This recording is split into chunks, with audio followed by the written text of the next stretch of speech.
नमस्कार, मैं डॉक्टर अतुल मिश्रा। आज हम लोग राजकीय डिग्री कॉलेज के जो मेंस एग्ज़ाम है दर्शन शास्त्र, उस पर बातचीत करने जा रहे हैं। यद्यपि कोई प्लान नहीं था, कोई इरादा नहीं था कि इसके लिए क्लासेस ली जाएं, लेकिन जब प्री का रिज़ल्ट आया तो बहुत सारे मेरे खुद के विद्यार्थियों ने कहा कि सर इसमें कुछ आउटलाइन हो जाए या कुछ एक रिवीज़न जैसा हो जाए, क्योंकि ये डिस्क्रिप्टिव है, इस पे लिखना भी पड़ेगा, इसलिए कुछ ऐसा भी हो जाए कि जो हम लोग लिखें वो कॉपियाँ चेक हो जाएं।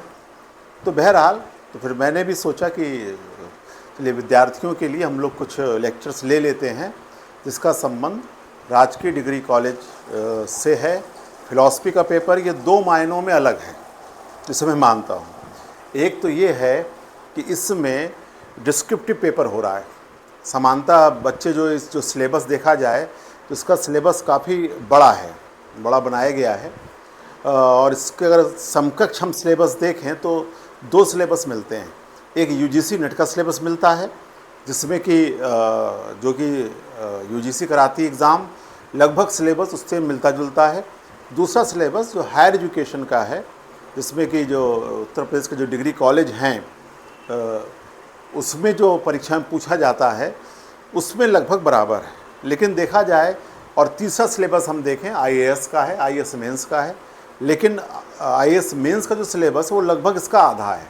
उसमें सिर्फ आपको इंडियन फ़िलॉसफ़ी पढ़ना रहता है, वेस्टर्न फ़िलॉसफ़ी पढ़ना रहता है, वेस्टर्न फ़िलॉसफ़ी के साथ कंटेम्प्रेरी वेस्टर्न फ़िलॉसफ़ी पढ़ना है, और सेकेंड पेपर में आपको फ़िलॉसफ़ी ऑफ रिलीजन और सोशल पॉलिटिकल फ़िलॉसफ़ी पढ़ा जाता है, जो कि हम लोग भी चर्चा करेंगे। तो इसका लगभग आधा सिलेबस वो रहता है, इसलिए थोड़ा सा सिलेबस को पढ़ना, तैयार करना चुनौतीपूर्ण हो जाता है। चुनौतीपूर्ण इसलिए भी है कि आपसे 20 सवाल पूछे जाएंगे। 20 सवाल में 10 एक तरह से लघु उत्तरी कह सकते हैं, और थोड़ा सा और 10 सवाल ऐसे होंगे जो दीर्घ उत्तरी के आसपास रहेंगे। टोटल आपको 20 सवालों को अटेम्प्ट करना है। 10 यूनिट है, 20 सवाल हैं। इस हिसाब से देखा जाए तो सिलेबस बहुत बड़ा होने पर अगर प्रश्न कम पूछे जा रहे हैं तो जो प्रतियोगी छात्र हैं जिनको एग्ज़ाम देना है उनके लिए समस्या थोड़ी सी और चुनौतीपूर्ण हो जाती है। तो अब टारगेट ये है कि एक तो हम लोग सिलेबस पर बातचीत करते हुए और संभावित प्रश्नों पर भी चर्चा करेंगे, ताकि ये 10 यूनिट है और बंटवारा बहुत सहज किया गया है। अगर हम लोग देखें कि सामान्यतः जो परंपरागत रूप में एक सिलेबस, जैसे अगर आप यूजीसी का करिकुलम देखें और जो पूरे भारत के अलग अलग विश्वविद्यालयों में जो फ़िलॉसफ़ी का सिलेबस चल रहा है, एक तरह से अनिवार्य पेपर के तौर पर, जैसे कहीं पे अलग से गांधी थॉट्स पढ़ाया जा रहा है, या कहीं पर अलग से कुछ एथिक्स का हिस्सा लिया जा रहा है विशेष मैनेजमेंट के पर्सपेक्टिव से। अगर उसको हटा दिया जाए तो प्योर जो मेन थीम है फ़िलॉसफ़ी के सिलेबस की, वो पूरा इसमें सम्मिलित किया गया है। इसे हम लोग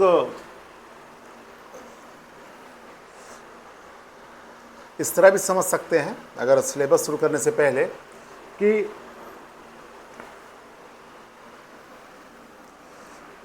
एक तरफ आप इस तरह देखिए भारतीय दर्शन, अगर हम लोग उसी क्रम में चलें तो जो हमारे समझने का तरीका होता है, एक तरफ है पाश्चात्य दर्शन। ये दो डिवीज़न हम लोग पढ़ते हैं। जाहिर सी बात है कि अगर इस एग्ज़ाम के लिए जो भी विद्यार्थी पढ़ रहे होंगे उन्होंने नेट एग्ज़ाम पास किया होगा, उसके बाद ये योग्यता आती है एग्ज़ाम देने की, इसलिए बहुत सूक्ष्म डिटेल में नहीं जा रहे हैं। हम लोग देखते हैं परंपरागत रूप से दो है। अब भारतीय दर्शन है और फिर दूसरा वाला जो हिस्सा है भारतीय दर्शन के साथ, फिर इसके साथ समकालीन आ जाएगा, समकालीन भारतीय दर्शन। फिर भारतीय दर्शन है तो भारतीय दर्शन का नीति शास्त्र आ जाएगा। अब ये देखिए एक स्टेप, पाश्चात्य दर्शन भी हम लोग पाश्चात्य दर्शन पढ़ेंगे तो हम समकालीन भी पढ़ेंगे, समकालीन पढ़ेंगे तो पाश्चात्य नीति शास्त्र पढ़ेंगे। ये तो ये सामान्य सा पैटर्न है। मैं इसे चर्चा कर रहा हूँ कि देखने में बहुत लेंदी है, सिलेबस है, लेकिन हम उसको साथ जोड़ के पढ़ेंगे तो हमारे लिए परीक्षा में बताना आसान हो जाएगा। ठीक, अब देखिए यहाँ तक हम पहुँचे, और फिर जब अब ये दोनों साथ और ये जो अप्लाइड है, तो फिर व्यवहारिक नीतिशास्त्र, फिर व्यवहारिक नीतिशास्त्र हो गया। ये एक तरह से कोरम। अब इसके साथ साथ जो डिवीज़न आता है, जो इन सबको मिला के भारतीय दर्शन और पाश्चात्य दर्शन के आधार को मिला के जो बन रहा है, उसमें हम लोग जो इनसे आउटपुट आ रहा है, एक आता है, इसको इस तरह भी कर सकते हैं,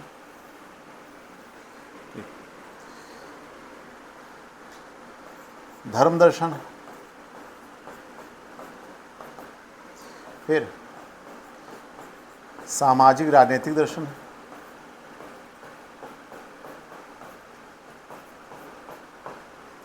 धर्म दर्शन पढ़ा, सामाजिक राजनीतिक दर्शन पढ़ा। अब इसके बाद एक हिस्सा लॉजिक का तर्कशास्त्र के तौर पे हमारे पास आ जाता है। तो इस तरह देखा जाए तो ये बेस है भारतीय दर्शन, पाश्चात्य दर्शन, और उसके आउटपुट के लेकर अलग अलग चीज़ें होती हैं। मैं इसका सिलेबस अगर हम लोग देखें तो भारतीय दर्शन है, फिर अलग से इन्होंने जो थोड़ा सा जोड़ा है गीता, वैष्णव और शैव दर्शन। अब अगर आप देखें कि हम जो परंपरागत रूप में गीता तो पढ़ते हैं, गीता, अब यहाँ पर इन्होंने एक इकाई इसी के साथ बना दी है, वैष्णव शैव मत। ये वैष्णव, शैव और गीता तो हम लोगों ने इसको देखा ही है। तो गीता हो गया, शैव और ये वैष्णव, ये इसके साथ इन्होंने इसको जोड़ा। ये जो नया है, मैं इसलिए कह रहा हूँ कि वैष्णव और शैव मत सामान्यतः परंपरागत रूप में जो पाठ्यक्रम है भारतीय दर्शन का, उसमें सम्मिलित नहीं रहता, तो इसके साथ इन्होंने कर दिया है। फिर पाश्चात्य दर्शन जैसा हम लोग परंपरागत पढ़ते हैं उसी तरह का चलता है। ठीक, चलिए अब हमें एट ए ग्लांस देखा जाए, और ये तर्कशास्त्र में भी इन्होंने, यद्यपि हम लोग भारतीय दर्शन के अंतर्गत पढ़े, तर्कशास्त्र के अंतर्गत दोनों कर दिया है। इसमें भारतीय भी है और पाश्चात्य भी है। अब ये देखिए थोड़ा सा ये हमारा बेसिक फिगर बना, ये देखिए पूरे सिलेबस का एट ए ग्लांस देखना हो तो हमें बेस भारतीय दर्शन समकालीन पर आए, और जब भारतीय दर्शन हम लोग पढ़ रहे हैं और समकालीन दर्शन पढ़ लिया, स्वाभाविक रूप में जो उसमें उसका जो पक्ष है, आचरण से जुड़ा पक्ष है, आपकी नैतिकता से जुड़ा हुआ, भारतीय नीतिशास्त्र में हो गया। फिर उसके बाद पाश्चात्य दर्शन और समकालीन दर्शन हमने पढ़ा, और उसके आधार पर जो नीतिशास्त्र वेस्टर्न में डेवलप हुआ है वो आ गया। इन दोनों जो परंपरागत इथिक्स है उसको मिलाकर, जो जैसे पीटर सेंगर कहते हैं ना, समसामयिक जो नैतिक मुद्दे हैं उनका समाधान करने के लिए जब वो एक पूरा दर्शन डेवलप हुआ, व्यवहारिक नीतिशास्त्र के आ गया। ये एक कोरम पूरा हुआ। इसका मतलब है कि हमें से, और इसी जो भारत दर्शन के का जो आधार है उसी से वैष्णव, शैव और गीता का मत मिला है।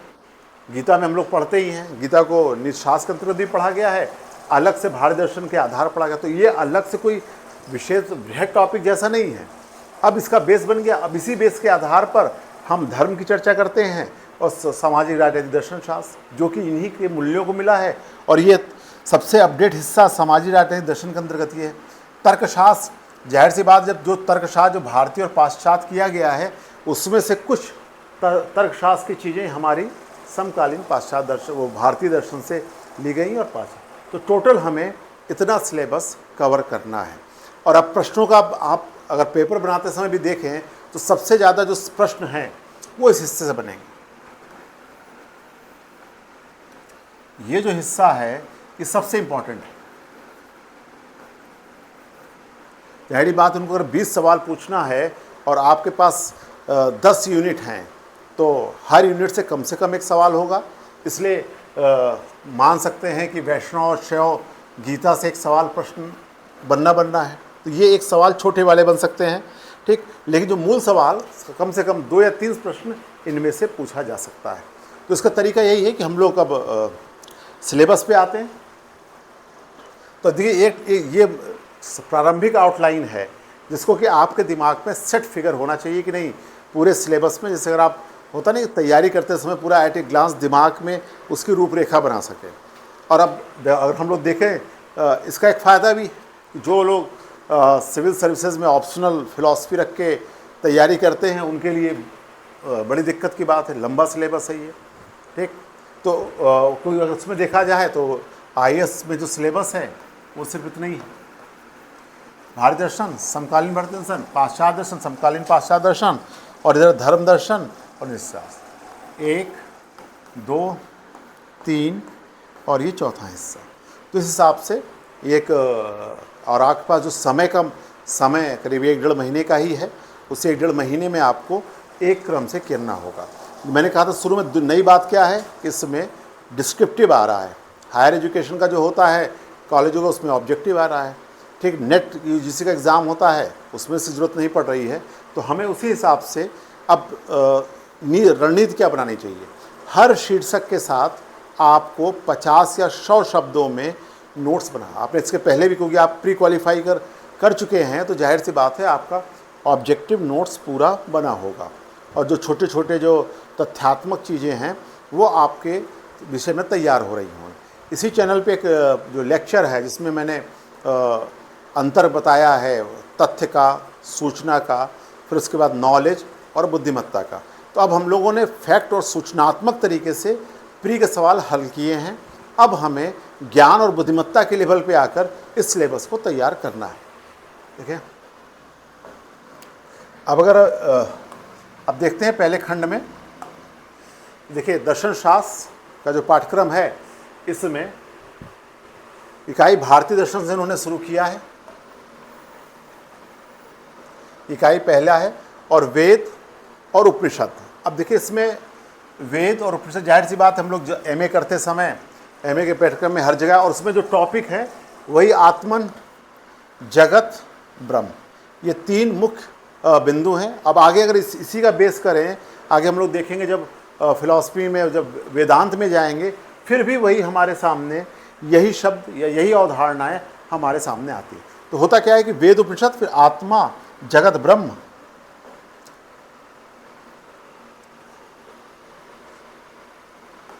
ठीक। तो ये पहले हिस्से में ही आ गया। तो अब अगर इसके पहले में आत्मा, जगत, ब्रह्म की जो अवधारणा यहाँ बन रही है वही अवधारणा मिलती जुलती हम लोगों ने अभी आगे देखेंगे कि जो इसका जो पार्ट है भारतीय दर्शन का, जो वेदांत का हिस्सा है, उसमें भी उन्हीं सिद्धांतों को डेवलप किया गया है। इसलिए अगर एग्ज़ाम में प्रश्न बनना होगा तो यहाँ से नहीं बनेगा, अगर उनको प्रश्न बनाना है तो आगे वो शंकर, रामानुज या माया, इनसे सबसे बना सकते। उसकी हम लोग आगे चर्चा करेंगे। तो पहला ये दूसरा चरवाक, ये ज्ञान मीमांसा, तत्व मीमांसा। जाहिर सी बात है चरवाक प्रत्यक्ष को एकमात्र प्राण मानते हैं, प्रत्यक्ष को एकमात्र प्राण मानने की वजह से उसी के आधार पर इनकी तत्व मीमांसा सम्मिलित है। अब देखिए डिस्क्रिप्टिव लिखते समय अगर इनका तत्व मीमांसा पूछा गया है, जब भी, और देखिए इंडियन फिलॉसफी में एक रोचक अच्छी बात है, बात यह है कि सूत्र में है। तो अगर आपको जैसे वेद, उपनिषद, ठीक, इसके बाद आप शंकर, रामानुज, आगे सिद्धांत, इसमें सबका एको ब्रह्म द्वितीयो नास्ति, ब्रह्म द्वितीयो नास्ति, ये सूत्र है। ये सूत्र वाक्य आपको वेद उपनिषद एक ब्रह्म है, उसकी व्याख्या आप अलग अलग कर सकते हैं। उसी तरह यहाँ पर जब आप मेंस में लिख रहे हैं, जब आपको डिस्क्रिप्टिव लिखना है, तो आपको इनमें से कुछ भी पूछा जाए आपकी शुरुआत यहाँ से होती है। उसी तरह यहाँ पर चरवाक में देखें, चरवाक को देखते समय हम देखें प्रत्यक्ष ही एकमात्र प्रमाण है, एकमात्र प्रमाण, ये इसका बेस लाइन है। तो आप जब डिस्क्रिप्टिव लिख रहे हैं तो चाहे वो तत्व मीमांसा पूछेंगे तब भी शुरू यहीं से होगा। चरवाक प्रत्यक्ष को एकमात्र प्रमाण मानते हैं, ठीक, हमें जिसका प्रत्यक्ष होगा उसी को मानेंगे। आत्मा का प्रत्यक्ष नहीं होता है इसलिए आत्मा को नहीं मानते, शरीर का प्रत्यक्ष होता है शरीर को मानते हैं। इस तरह पूरी व्याख्याएं इनकी तत्व मीमांसा के अंतर्गत आ जाती है। तो आपको नोट्स बनाते समय इस तरह का नोट्स बना सकते हैं। और जैसे शुरू में मैंने कहा कि 50 शब्द या 100 शब्दों में आपको बेसिक कॉन्सेप्ट्स के बारे में बताया जाएगा। अगर देखिए समय रहा तो उसका मैं PDF दे दूंगा। तो अब देखिए प्रत्यक्ष ही एकमात्र प्रमाण है, तो इसके आधार पर ये दोनों सिद्धांत अपने आप में पूरे हो जा रहे हैं।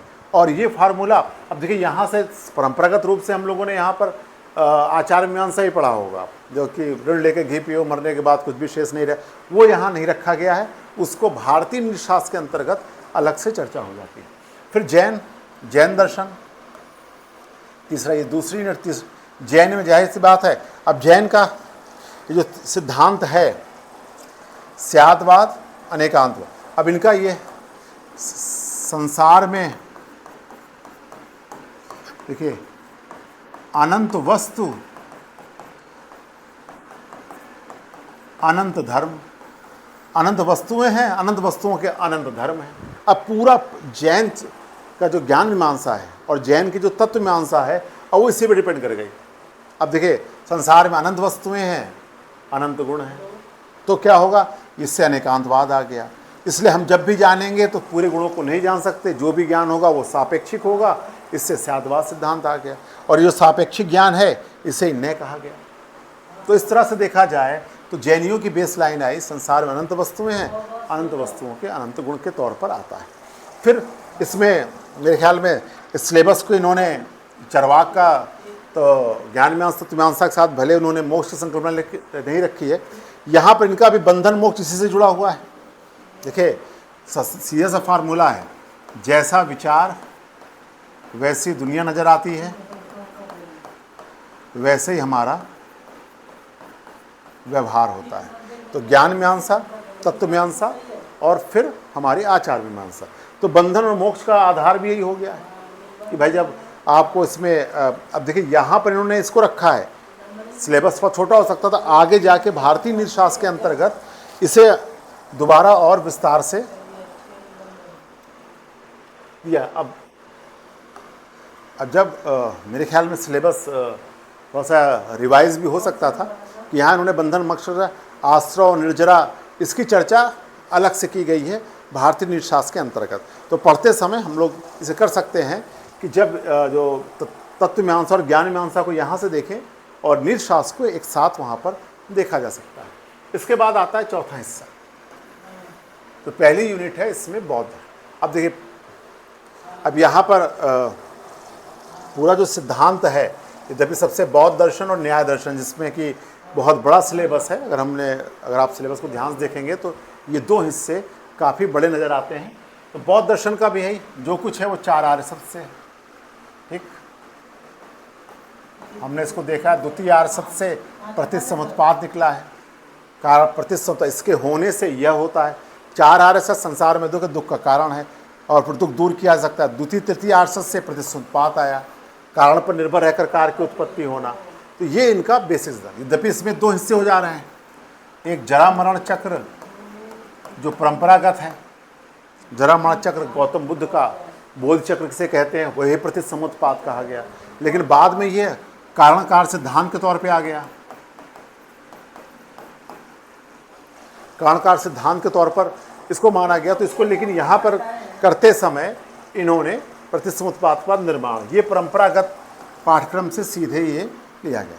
इसको अभी हम लोग अलग भी कर सकते हैं कि भाई पहला दूसरा तीसरा सत्य से आर्य सत्य से इनका दार्शनिक सिद्धांत शुरू हो जा रहा है।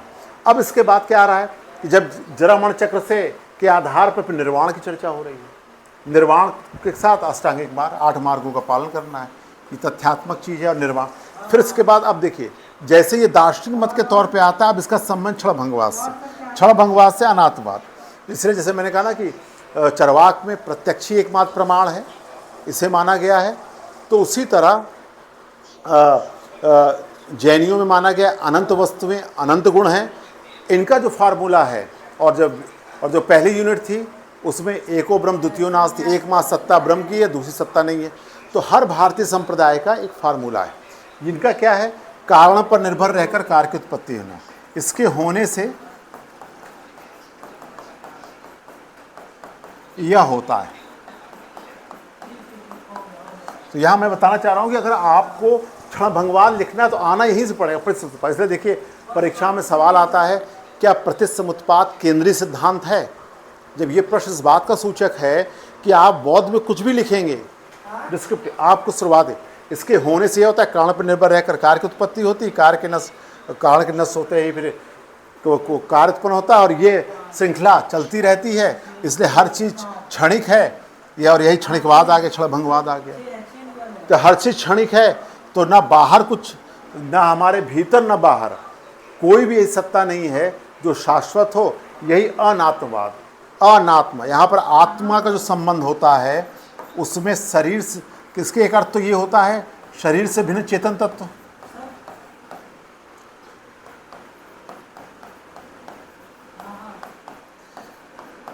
दूसरा ये है, ये शाश्वतता का पर्यायवाची है एक तरह से। आत्मा मतलब शाश्वतता। तो कोई भी चीज़ शाश्वत नहीं है, ना भीतर बाहर भी कोई चीज़ शाश्वत नहीं है, हर चीज़ लगातार बदल रही है। हमारे भीतर भी कोई चीज़ शाश्वत नहीं है। ये सिद्धांत उनका अनात्मवाद हो जाता है। तो ये इनके परंपरागत सिद्धांत हैं, आते हैं।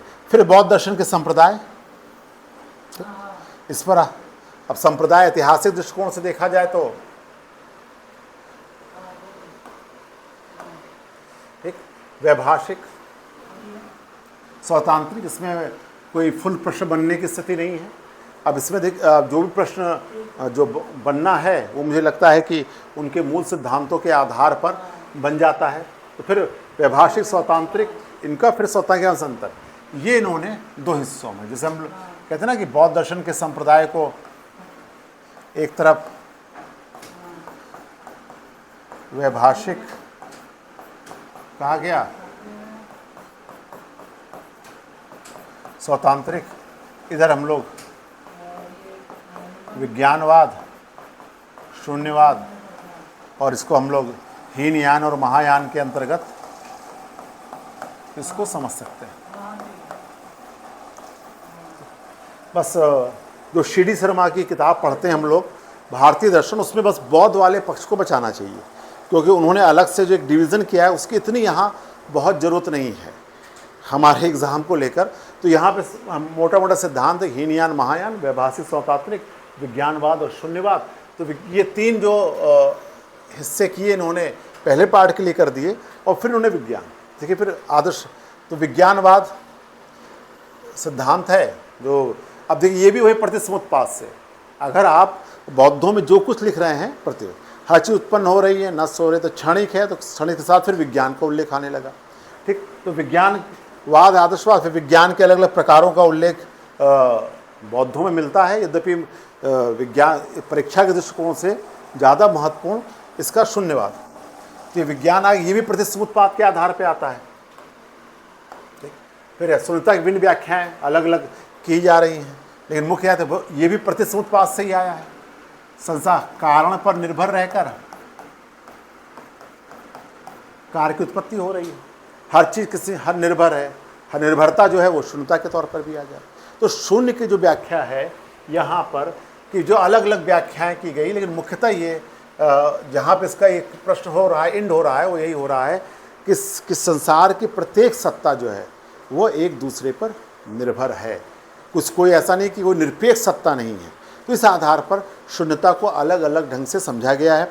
यहाँ पर शून्य कोई निरपेक्ष तत्व के तौर पर नहीं है, बल्कि इसका संबंध निर्भरता के तौर पर है। इसलिए उसमें आगे कहा भी जाता है कि जो आगे सिद्धांत से हम लोग अजातिवाद पढ़ेंगे, ठीक, अद्वैतवाद पढ़ेंगे, तो सबसे इम्पॉर्टेंट हिस्सा बौद्धों में दार्शनिक तौर पर जो सर्वशून्यम की जो व्याख्या थी, सर्वनित्यम सर्वशून्यम, जो सर्वनित्य था वही जाके सर्वशून्यम में यहाँ पर कन्वर्ट हो जा रहा है। इस तरह बौद्धों में, और ये इम्पॉर्टेंट हिस्सा के तौर पर आता है। फिर भारतीय दर्शन परंपरा, एक तो वेद उपनिषदों का था जो पारंपरिक दर्शन के तौर पर आया था, उसकी चर्चा हुई थी। अब यहाँ पर आते हैं जो षड दर्शन की शुरुआत सांग दर्शन प्राचीनतम दार्शनिक संप्रदायों में से है। अभी कल ही जब नागपंचमी के दिन जो आयुर्वेद हैं, जो आयुर्वेद के जो प्रैक्टिस करते हैं, उन्होंने एक यहाँ बूट कैंप किया था, मेरे ख्याल में पिछले साल किया था। उसमें मैं पहली बार मेरा जाना हुआ था भारतीय दर्शन और आयुर्वेद के संबंधों पर चर्चा करने के लिए। तो वहाँ का जो बेस है वो बेस सांग दर्शन। हम लोग पढ़ते ना कि जो सत्व, रज और जो तम गुण, तीन गुणों की जो चर्चा है, तीन गुण, प्रकृति पुरुष, अब यहाँ पर इसलिए कहा जाता है कि जो भारतीय जो दार्शनिक षड दर्शन का जो आस्तिक संप्रदायों का आधार सांख्य दर्शन से शुरू होता है। इसलिए आप देखिए जब शंकराचार्य को आप पढ़ते हैं तो शंकराचार्य में बहुत अच्छी एक पंक्ति आती है। वो पंक्ति यही कहती है कि सांख्य दर्शन में कुछ को व्यवस्थित करके अद्वैत वेदांत के तौर पर आगे बढ़ाया गया। ये हम लोग कभी अलग से जब सांख्य और अद्वैत पे चर्चा करेंगे तो यहाँ देखेंगे तो ये पहला सांख्य। अब सांख्य में जाहिर सी बात है, अब सत्कारवाद एक कार्यकारण सिद्धांत आता है। अब इनका बेस क्या है? प्रकृति और पुरुष, दो तत्व हैं, प्रकृति और पुरुष। अब इसमें सरल ढंग से प्रकृति, ठीक, पुरुष, प्रकृति की जो सिद्ध करने के लिए जो तर्क देते हैं 5 तर्क 3 गुण, इसमें भी 5 तर्क, और पुरुष की अनेकता, आत्मा की अनेकता सिद्ध करते। ये मुद्दे आपको क्लियर करने हैं। आप जब मेंस की तैयारी करेंगे तो आपको प्रकृति में ये है और फिर इन लोगों का आपस का संबंध सबसे इंपॉर्टेंट हिस्से के तौर पर प्रकृति पुरुष की चर्चा में ये आता है। इस तरह प्रकृति पुरुष दोनों की अस्तित्व के लिए तर्क देख लीजिए, इनमें गुण महत्वपूर्ण है, उसमें अनेकता महत्वपूर्ण है। इस आधार पर इनका बेसिक कॉन्सेप्ट पूरा, इसे देखिए प्रकृति के अस्तित्व के लिए तर्क, पुरुष का स्वरूप, और अगर ठीक पुरुष के अस्तित्व देखिए, ये अस्तित्व आ गया और अनेकत्व के लिए तर्क आ गई। तो इस तरह पुरुष, और फिर तीसरा हिस्सा प्रकृति संबंध, और फिर बंधन मोक्ष। इसका अर्थ यही है कि कैसे मुक्ति का, मुक्ति क्या, ज्ञान से मुक्ति मिल रही है। अब देखिए पढ़ने का तरीका क्या होगा। पढ़ने का तरीका यही है कि आपको देखने में इसका सिलेबस बड़ा लग रहा है। जैसे मैंने सुना सिलेबस है, इसको इस तरह फ्रेम कर सकते हैं। जब एग्ज़ाम के नोट्स अपना बनाएं, सत्कारवाद के आधार पर पुरुष और प्रकृति की व्याख्या, पुरुष और प्रकृति में यहाँ पे तो इनके लिए तर्क, ये 3 गुण, ये फिर अनेकता। अब ये आ गया, फिर इसका आपस में आ गया संबंध, संबंध से विकास, और विकास के बाद अंतिम लक्ष्य क्या है? बंधन मोक्ष। अब देखिए हेडिंगें बड़ी हैं लेकिन टोटल फ्रेम ये है, और ऐसे ही एक नोट्स बना के संक्षेप में आपको रख लेना चाहिए। हाँ, इसमें जो श्लोक आते हैं तो ना वो कोका कोला वाला जो विज्ञापन आता था आमिर खान का बहुत पहले, हर चीज़ के लिए 5 तर्क। तो यहाँ पर इनमें एक भाई पुरुष को सिद्ध करने के लिए श्लोक, 2 श्लोक, कि अनेकता को सिद्ध करने के लिए 3 गुण वाला ज़्यादा नहीं पूछा जाता, उसका संबंध का भी नहीं है, विकासवाद का नहीं है। तो ये है, तो मेरे ख्याल में 1, 2, 3 और सत्कारवाद है, काणकार विभाग सा वाला। तो ये श्लोक करके ये आता है। अब इसके बाद आता है, और इसमें मतलब एक प्रश्न आप तैयार करने पर यह महत्वपूर्ण हिस्सा यहाँ पर आ सकता है। फिर अगला देखें, योग दर्शन आया, 6वीं यूनिट। अब योग दर्शन में जाहिर सी बात है सबसे पूरी व्याख्या चित्त वृत्ति निरोध की है। इसमें अगर हम लोग अगले पेज पे ले सकते हैं इसको। अब तो इनका लक्ष्य है मुख्यतः, योग क्या है? चित्त की वृत्तियों का निरोध। योगा चित्त वृत्ति निरोध है। तो योग की जो चित्त वृत्तियों का निरोध है, आपको सवाल मेरे ख्याल में डिस्क्रिप्टिव तो इसमें बनने की गुंजाइश नहीं है, लेकिन हो सकता है बस ये पूछे चित्त की वृत्तियों के निरोध की व्याख्या। तो चित्त क्या है, उसकी वृत्तियां क्या हैं, और वृत्तियों के बाद आपको संक्षेप में इसमें क्लेश का जिक्र करना पड़ेगा, और फिर इसी का, अब चित्त है, वृत्तियां हैं, क्लेश आया, क्लेश को दूर करने का तरीका अष्टांग योग आ गया। ये पूरा एक फ्रेम बनता है। अलग से ईश्वर की भूमिका, जाहिर सी बात है सांग निश्वरवादी है, उसके 25वें तत्व में एक नया तत्व ईश्वर जुड़ जाता है। तो ये ईश्वर जुड़कर जो है वह, उसका बस रोल क्या हो गया है कि भाई योग में सहायता कर रहा है, वो इस तरह दिखाया जाता है। ये अलग से, लेकिन आपका फ्रेम ही पूरा होता है। परीक्षा के दृष्टिकोण से इसकी बहुत ज़रूरत नहीं है। इसी के चित्त वृत्तियों का निरोध है, इसी की एक व्याख्या, इसी में पूरा सारांश के तौर पर योग दर्शन हमारे सामने आ जाता है। तो इस तरह से ये एक जो सांख्य और ये परंपरागत जो दर्शन है, जो प्रधान जब प्रकृति को आप पूछते हैं, जैसे एक यहाँ पे सहज मार्ग है जो बहुत मतलब लेकिन लाखों उसके अनुयायी हैं, उनके गुरु हमसे मिले, उन्होंने एक मैसेज कराया था कि अतुल से कह देना कि शंकराचार्य नहीं, सांख्य दर्शन सही है। बाद में मैंने विचार किया और खैर अंतिम समय उनसे मुलाकात नहीं हो पाई, कभी मैंने सोचा उनसे डिस्कस करें, इसके पहले भी डिस्कशन हुआ था। तो देखिए क्या है, तो जो सहज मार्ग है वो कहता है कि भाई जब जैसे ही चेतना पुरुष को अपने वास्तविक स्वरूप का ज्ञान हो जाता है वो मुक्त है, तो यह जो चेतन है वो उससे अलग होकर अपने व्याप्त हो जाता है, इस तरह है। लेकिन शंकराचार्य के दर्शन में ब्रह्म को की जो व्याख्या है वह एको ब्रह्म द्वितीय नागा स्तर पर पूरे ब्रह्मांड में वो एक ही तत्व को सिद्ध करती है।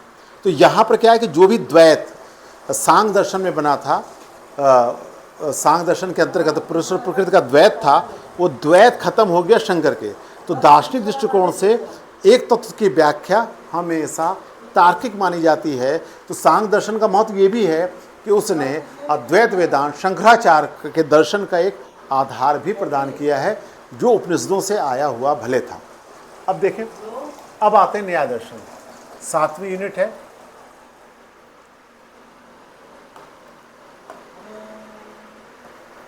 न्याय दर्शन, ठीक। अब देखिए, जाहिर सी बात है, न्याय दर्शन हम लोग जब अलग अलग पढ़ेंगे और कुछ जब भी मैं इन दर्शनों के बारे में पढ़ता तो लगता है कि न्याय तर्कशास्त्र को इतना ज़्यादा महत्व दिया। जैसे उदयनाचार्य को जब पढ़ते हैं, उनके तर्कों को देखा जाता है और एक एक तर्क को उन्होंने पूरी तरह से, चाहे वो चरवाक, जो लोग कहते हैं कि जो चरवाक का योगदान हो सकता है, या जो नास्तिकों के तर्क इतने बढ़ गए थे कि किताबी लिख दी गई थी ईश्वर भंगकारिका, ईश्वर खंडित करने वाली किताब। तो वो जो चुनौती है, वो चुनौती जो स्वीकार की थी वो न्याय दर्शन ने की थी। इसलिए न्याय दर्शन में आप देखेंगे प्रमाण, प्रमाण मतलब यथार्थ ज्ञान, यथार्थ ज्ञान का साधन प्रमाण। और फिर कोई भी ज्ञान, अब ये प्रमाण है, हमें इसमें 4 प्रमाणों को देखना, प्रत्यक्ष, अनुमान, शब्द, उपमान। फिर आता है प्रमाण और अप्रमाण। कोई भी ज्ञान अपने आप में सही है या गलत है, इसकी व्याख्या प्रमाण अप्रमाण के आधार पर की है। और ये और मीमांसा की अवधारणा हम लोग आगे पढ़ेंगे। इन दोनों को तो कभी कभी सिलेबस को इस तरह डिज़ाइन करना पड़ता है, इसको यहाँ नहीं पढ़ना है। अगर आप हम लोग आगे देखेंगे, कम करने के लिए इसको मीमांसा के साथ पढ़ना है, क्योंकि परतः स्वतः प्रमाण की बात वहाँ भी आने लगती है। इसलिए उसको जैसे ख्यातिवाद, भ्रम का सिद्धांत, सब में अलग अलग नहीं पढ़ना है। प्रमाण सिद्धांत, भ्रम का सिद्धांत, इस और बंधन मोक्ष, सबको एक साथ पढ़ के हम लोग पढ़ते हैं, तो फिर वो टाइम बचने का ज़्यादा रहता है।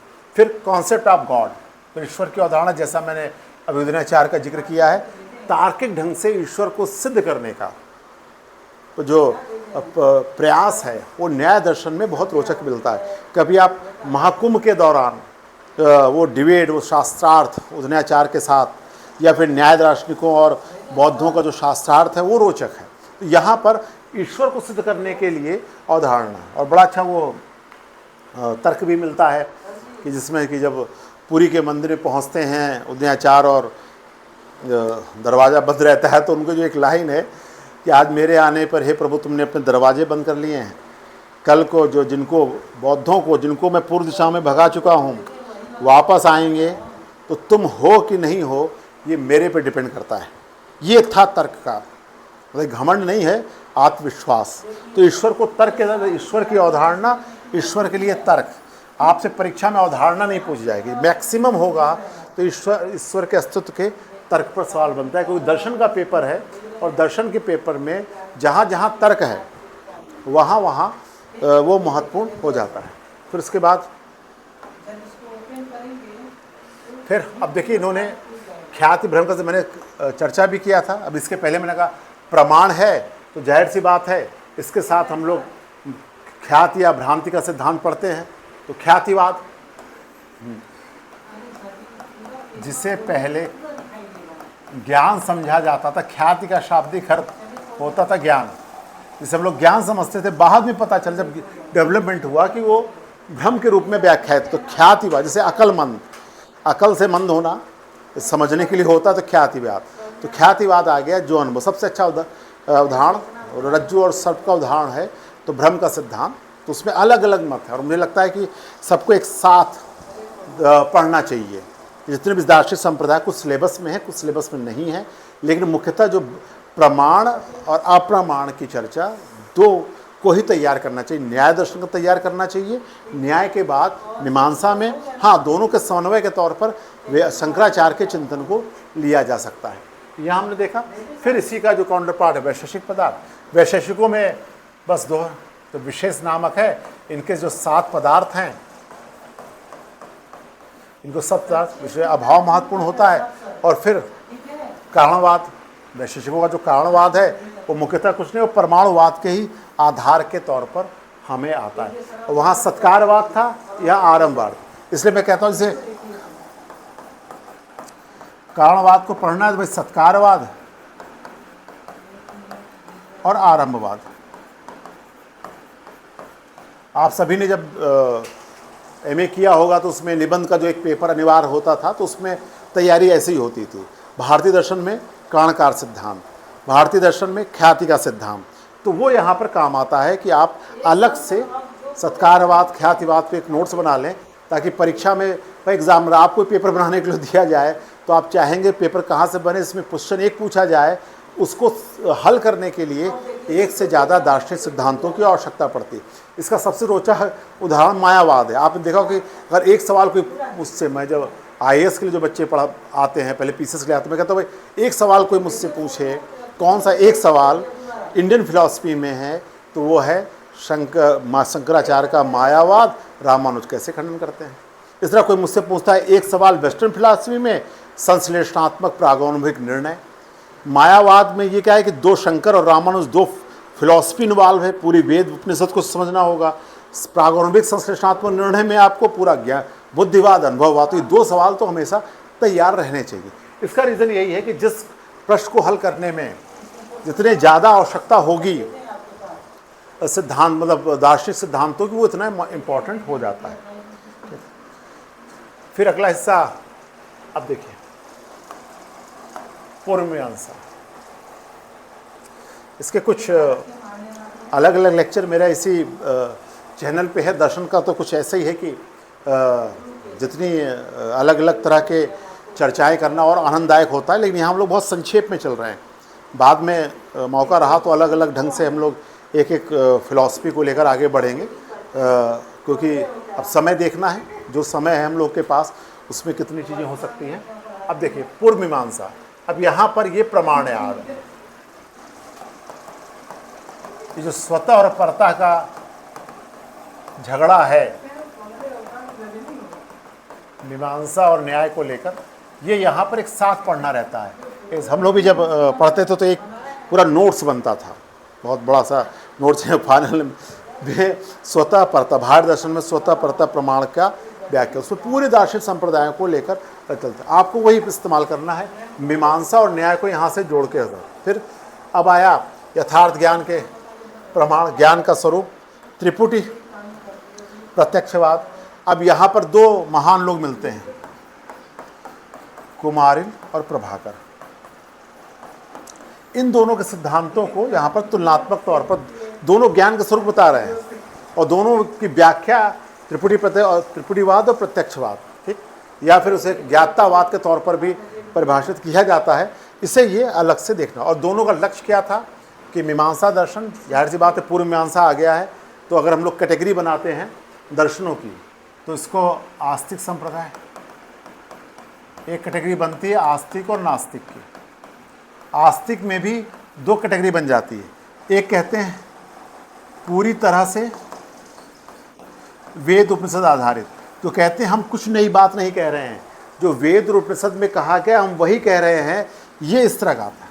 और दूसरी तरफ कहते हैं कि भाई वेद को तो मान रहे हैं, खंडन नहीं कर रहे, प्लस अपना मौलिक चिंतन दे रहे हैं। तो इसमें न्याय, वैशेषिक, सांख्य, योग उस कैटेगरी में आ गए।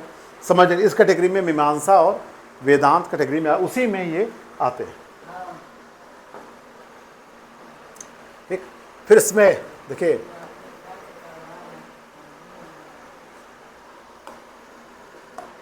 अब यहाँ पर मुख्यतः यहाँ अगर हम दो की तुलना के त्रिपुटी प्रत्यक्षवाद, फिर यहाँ पर ज्ञातावाद है, ठीक। फिर आत्माओं की अनेकता। अब यहाँ पर आत्मा की अनेकता को हम अलग से भी कर सकते हैं कि आज दो ग्रुप बन जा रहे हैं, एक आत्मा को एक मानता है, एक आत्मा को अनेक मानता है। दूसरी चर्चा होती है कि आत्मा का चेतना से क्या संबंध है, चेतना और आत्मा का संबंध। भाई आत्मा को लेकर 3 मुद्दे बनते हैं, एक है कि अनेक है, ठीक, पहला मुद्दा। दूसरा आत्मा और चेतना का संबंध, ठीक।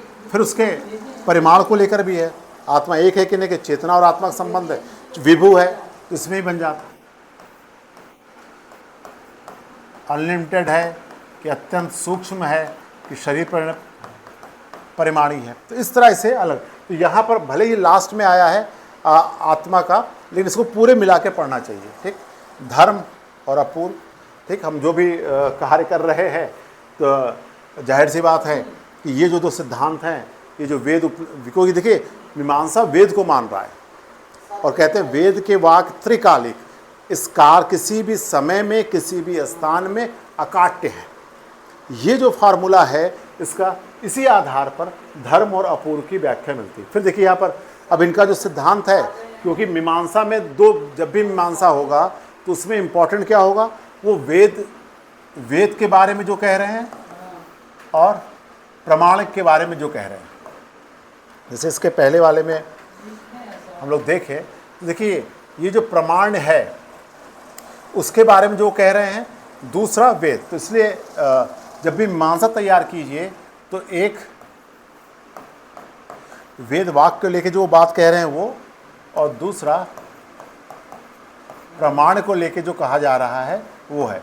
और इसी में इनका जो सिद्धांत है त्रिपुटी प्रत्यक्षवाद, फिर ज्ञाततावाद, वो इसी को जोड़ के पढ़ें। इसको ऐसा त्रिपुटी प्रत्यक्षवाद अलग पड़े, ज्ञात, ये इनके प्रमाणवाद का ही एक हिस्सा है। जब वो स्वतः प्रमाणवाद सिद्ध करते हैं तब इन दोनों की आवश्यकता पड़ती है, तो इसको जोड़ के देख सकते हैं। देखिए चुनौती यही होगी, चुनौती आपको ये करनी है कि आप एक फ्रेम में वो जो कॉमन सिद्धांत है उसका, जैसे जब नोट्स प्रमाणवाद का बनाया था मीमांसा का, तो इसको अलग अलग नहीं बनाया जाता, प्रमाणवाद के फ्रेम में ही इसको लिया जाता है। अब देखिए वैदिक वाद, फिर ये ख्यातिवाद आ गया भ्रम का। तो मैंने पहले चर्चा किया था कि इसको आपको ख्यातिवाद को भ्रम सिद्धांत के साथ एक साथ पढ़ना चाहिए। इसके पहले चाहे न्याय दर्शन में आया हो चाहे अन्य दर्शनों में इसका उल्लेख मिलता हो। फिर जो एक तरह से तार्किक निष्कर्ष के तौर पर आपके सामने है वेदांत आया है, एक वेदांत। फिर जहाँ से बात शुरू हुई थी वेद उपनिषद का, फिर अद्वैत, एको ब्रह्म द्वितीय, ब्रह्म सत्यम जगन मिथ्या आ गया। इसमें अध्यात्म, जहाँ सत्य और असत का मिथुनीकरण हो जा रहा है वो अध्यास है। फिर देखिए फिर ख्यातिवाद आ गया। इसीलिए यहाँ पर आपको न्याय मीमांसा, मैंने कहा था मुख्यतः न्याय मीमांसा में पढ़िए और उसके तार्किक निष्कर्ष के तौर पर शंकराचार्य में आ जाइए वेदांत। तो यहाँ ख्यातिवाद है। फिर ब्रह्म और माया, जब अध्यास पढ़ेंगे तो माया आएगा थोड़ा। फिर विवर्तवाद कौन, अब विवर्तवाद को आपको रामानुज के आगे हम लोग देखेंगे परिणामवाद से पढ़ना चाहिए। फिर ब्रह्म और ईश्वर संकल्पना, जीव जगत, जब एक ही ब्रह्म है, यहाँ से जब अद्वैत वेदांत की नोट्स बनाया जाता तो एक ब्रह्म, यही ऑब्लिक ईश्वर। जब ये माया से ग्रस्त हो जाता है तो ईश्वर कहलाता है। जब मयोपाधिक, जब माया की उपाधि से युक्त हो जाता है तो ईश्वर कहलाता है।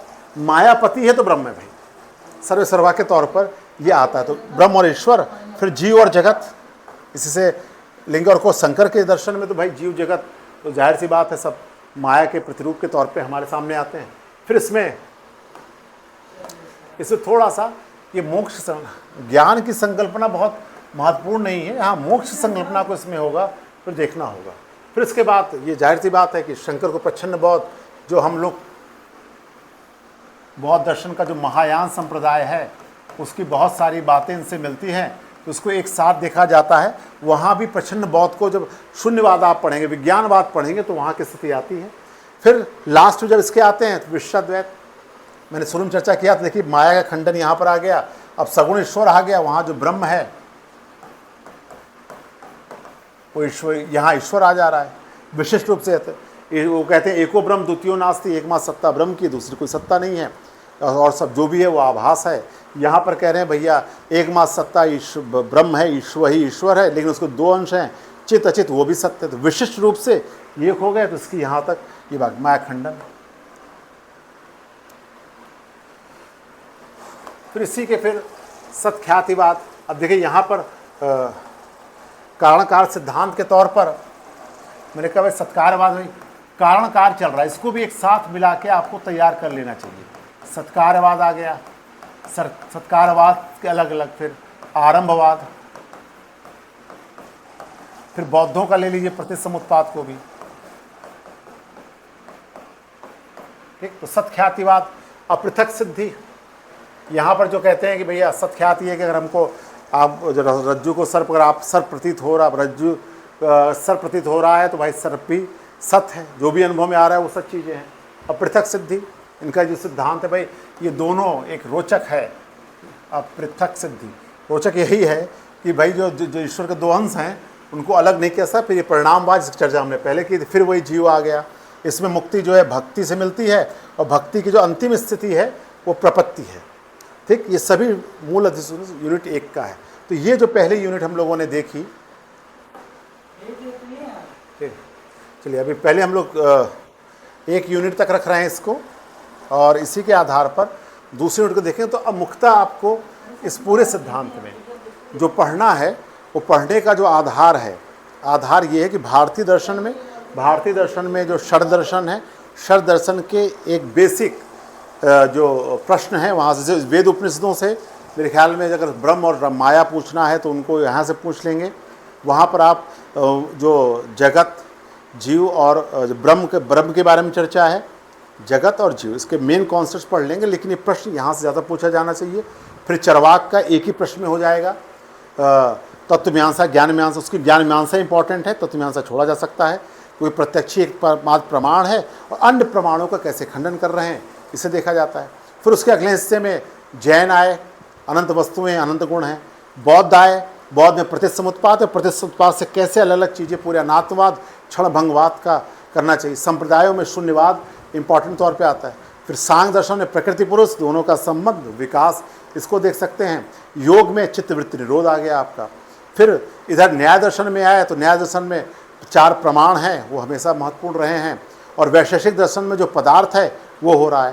तो इस तरह पदार्थ की चर्चा और पदार्थ साथ परमाणुवाद आ गया। फाइनली लास्ट में जो वेदांत है उसके अंतर्गत जैसे पूर्व मीमांसा के तौर पर उनका प्रमाणवाद विशेष तौर से तैयार करना चाहिए, क्योंकि परता प्रमाण और स्वतः प्रमाण का जो बहस है इन्हीं दो में पाई जाती है। फिर उसके बाद त्रिपुटी प्रत्यक्षवाद, ज्ञातावाद का भी उल्लेख हो सकता है। अब अगर प्योर वेदांत में आ गए तो ब्रह्म और माया, इन दो के सिद्धांत को तुलनात्मक हो सकता है। यहाँ ब्रह्म है, वहाँ ईश्वर है, और माया दोनों में है, वो माया को सत्य मानते हैं और शंकराचार्य की माया का खंडन करते हैं। इस तरह से ये आपके सामने ये जो पहली यूनिट है, हम लोग इसको आज यहीं रोक रहे हैं। अगले लेक्चर में इसको हम लोग कर देंगे। शंकर प्रश्न बहुत सगुण ब्रह्म आ गया। ये जो पहली यूनिट है और सबसे ज़्यादा प्रश्न इसी से पूछे जाने की संभावना है। कल हम लोग अगला लेक्चर करते हैं, आप इसमें से एक बार इसको दोहरा लेंगे। दोहरा लेने के बाद फिर हम लोग अगली, क्योंकि दूसरी यूनिट बहुत छोटी है, जो इसको आप एक दोहरा के आएंगे तो दूसरी यूनिट को बताना आसान होगा। फिर हम लोग अगली चर्चा करेंगे, ठीक है। उत्साह में रहिए। जिसको भी कुछ अगर लिख के दिखाना हो टेस्ट सीरीज़ जैसा, तो वो संपर्क कर सकता है। हम लोग उस टेस्ट सीरीज़ पर भी काम कर सकते हैं, क्वेश्चन आंसर का उल्लेख कर सकते हैं। लेकिन ये बहुत अच्छा मौका है। फिलॉसफी में वैसे भी सीटें कम रहती हैं, टोटल 14 सीटें हमारे पास हैं। अलग अलग कैटेगरी के हिसाब से कुछ कम अधिक होगी, लेकिन ये मौका बहुत अच्छा है। और 1.5 महीने का समय, इतना समय पर्याप्त होता है। प्री में आप पढ़ चुके हैं, बस राइटिंग स्किल की प्रैक्टिस करनी है। ये मैं एक फ्रेम बना के, देखिए मौका रहा तो एक फ्रेम बना के दे दूंगा कि आप उस फ्रेम के अंतर्गत हर सिद्धांत को बना के रख लीजिए, ठीक है। फिर कल मिलते हैं और हम लोग दूसरी यूनिट से शुरू करेंगे। मेरे ख्याल में 3-4 लेक्चर में हम लोग इस मूल बातों को कवर कर लेंगे। फिर उसके बाद अलग से लेक्चर ले लेंगे अलग अलग टॉपिक का, ठीक है। फिर कल लेक्चर में मिलते हैं और हम लोग सेकेंड यूनिट से शुरू करेंगे। धन्यवाद। फिर हम लोग वापस मिलते हैं, ठीक।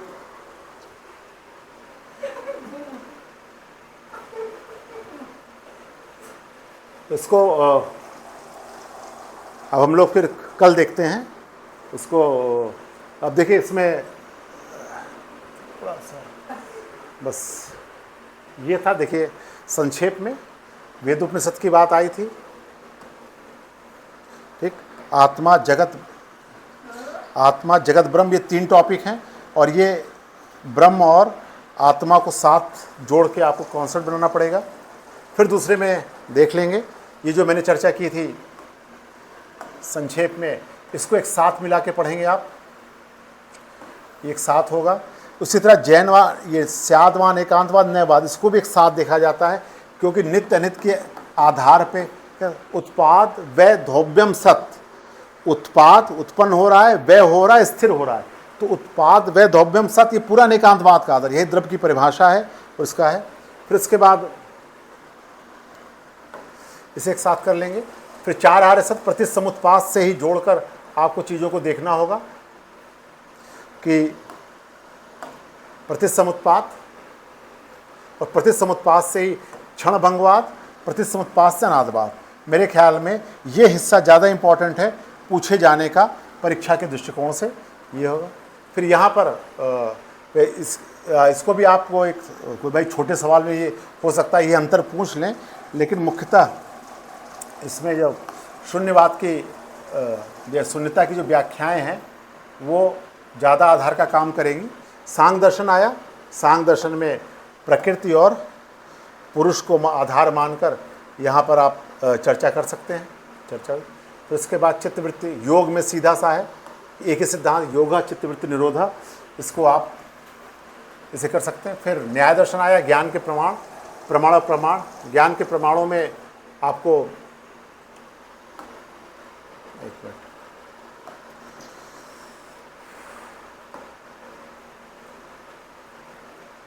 ठीक, न्याय दर्शन है, न्याय दर्शन में ज्ञान के प्रमाण और मिकल में अनुमान प्रमाण ज़्यादा महत्वपूर्ण है। प्रमाण अप्रमाण की चर्चा हम लोग मीमांसा के साथ करेंगे, ईश्वर का अस्तित्व आ गया।